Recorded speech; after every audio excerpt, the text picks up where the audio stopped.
bring you The Witch's Tale, written and produced by Alonzo Deen Cole.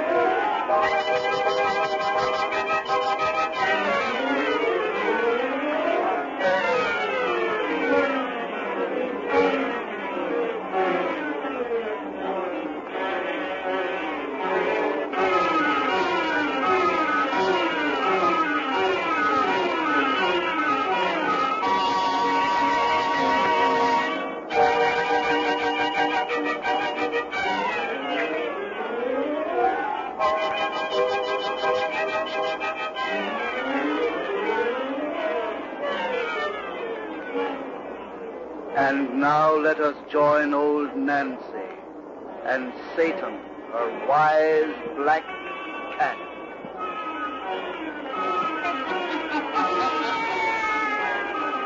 Hannah am 3-year-old I be today. Yes, sir, going on 104. Now, if you folks will just douse out them lights, we'll spin you the finish of our yarn about that famous sailor man we begun the last time you was here. That's right, Satan. We told how that fella Vanderdecken, for his blasphemy against his Lord, was condemned to sail the seas until his selfish soul is cleansed by love, which he's allowed to come ashore and look for once each 7 years. Well, sir, to help him in his search, a good old priest volunteered to share his curse, but his help didn't do much good. For when we left them, but draw up to the fire and gaze into the embers, hear for yourselves just how we left this Vanderdecken. 30 times and 9 now have I come ashore, for one brief fleeting moon in each long 7 years. 30 times and 9 I sought for love and found but hate. And now I shall employ my moon ashore to bring dishonor, death, destruction in my path. Dost hear me, God of vengeance? I go ashore to pay thee for my curse. I go ashore. Now gaze into the embers deep and hear the finish of our yarn about the Flying Dutchman. The Flying Dutchman.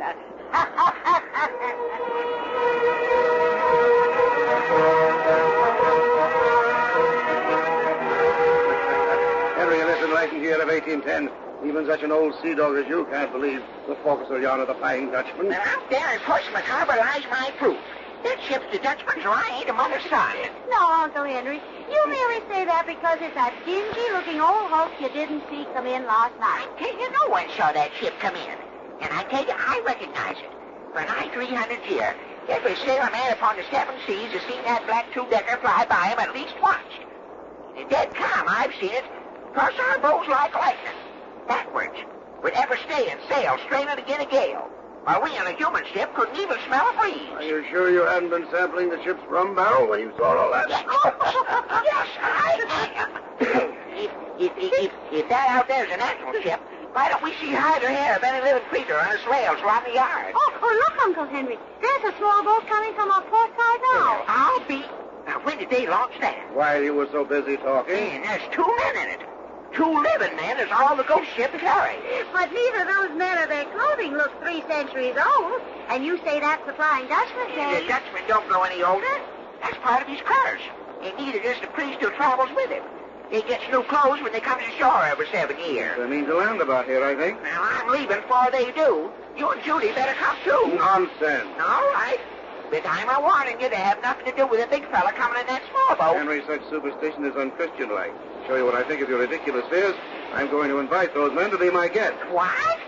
Peter Cooper, you're going to take them into your house? If they care to come. You don't know what you're saying. Why, the Dutchman's a holy devil. You make me hope that this big man in the boat is your flying Dutchman, Uncle Henry. He sounds interesting. Indeed, he does. They're landing, Papa. And I'm a-going before the Dutchman's eyes light on me. Surprising, I tell you. Look at Uncle Henry run. My superstitious credulity almost discourages me with humankind. Hear the strangers coming. Speak to him, Papa. Well, good morning, gentlemen. Greetings, studio friends. Aye, greetings.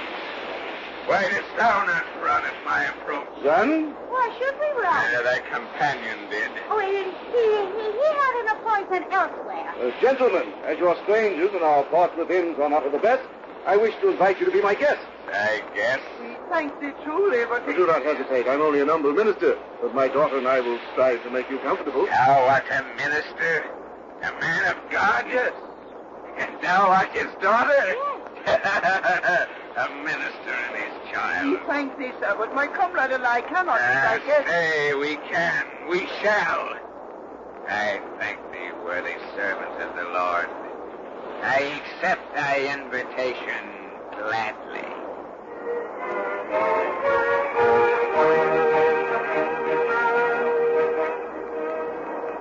John, thou must not abuse the hospitality of this good man's house. Thou must not harm his child. I have merely suggested that she take a walk with me this afternoon. I know thou meanest wrong to her, because she is the daughter of a man who serves the God you hate.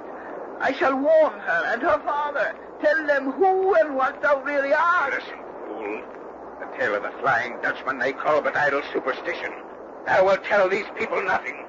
They will not believe thee till I prove the words which thou wouldst say, and then 'twill be too late. Captain, are you ready for our war? Aye, I come to thee, my child. Farewell, priest. Ere I embark again for 7 years of living death, to the God of hate who hath condemned me, I have a sacrifice to make.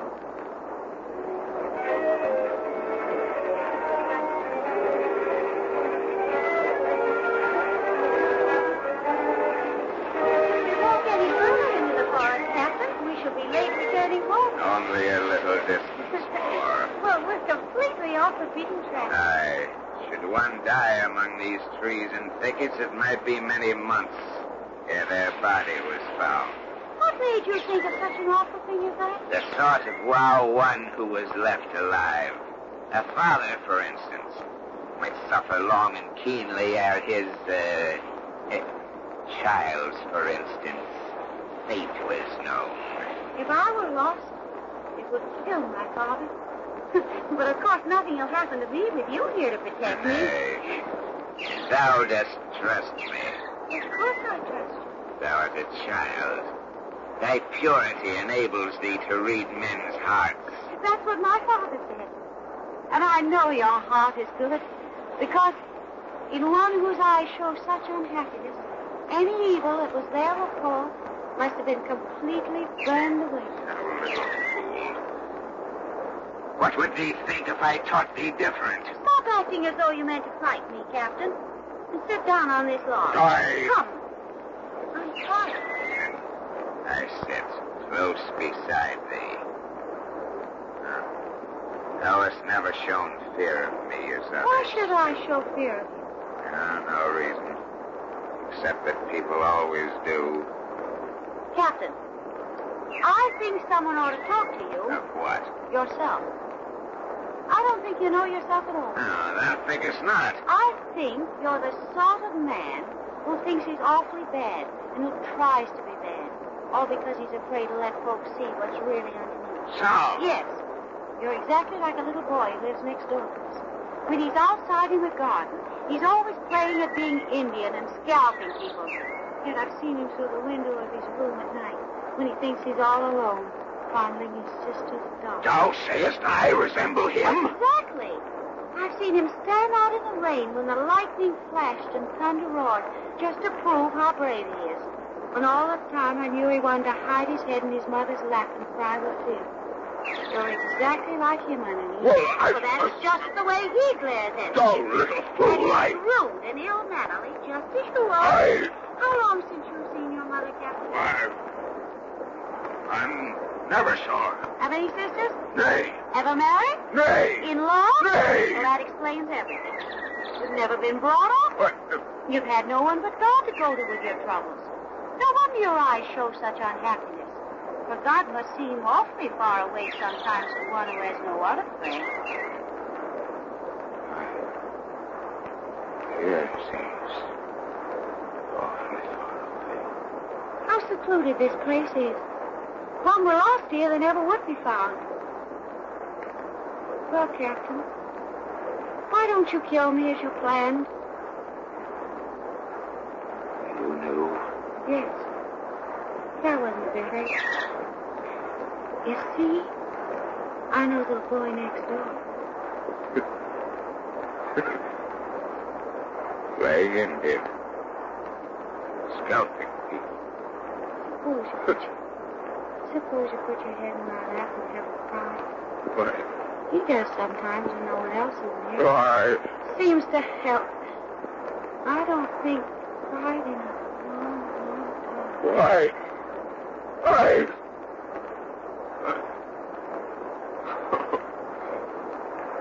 Father, forgive thy foolish child. Father, forgive thy foolish child.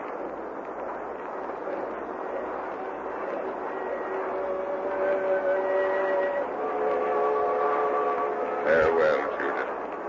Goodbye, Captain. I hate to see you gentlemen go. Your fortnight here has brought us happiness. My ship awaits, Mr. Cooper. I cannot tarry longer.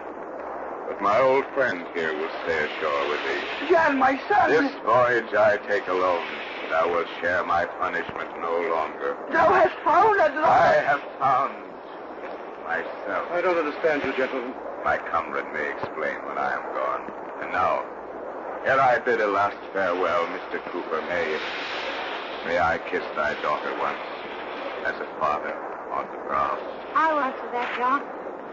He is a lover on the lips. I did not mean to speak. I do love thee, Judith, love thee. And I love you. No, nay, child, love me not. Another will come to thee, one of thy age and goodness, one worthy of thy I love. want no one but you. But, John, take me with you on your But voyage. nay, I cannot. Take thy arms from about me. I must go. Oh, no, John, come back. Farewell. Oh, John, wait. Your black ship is not ready. I see no sign of crew. They are waiting for my coming. Oh, he's in the small boat, leaving me. This jet flies through the waters by magic. Look, already he's reached the black ship's side. He's climbing up the ladder. He's aboard. Oh, the sails of these black ships fill. Yet there's no wind. It's putting off to sea. Farewell, my son, my comrade. Come back to me, John. I love you. And I love thee. Farewell forever. No, not forever. His ship is sinking. Yes, sinking beneath the waters. Listen. Oh, gracious Father, my prayers are answered. His long voyage is at an end. Thou hast taken back his soul.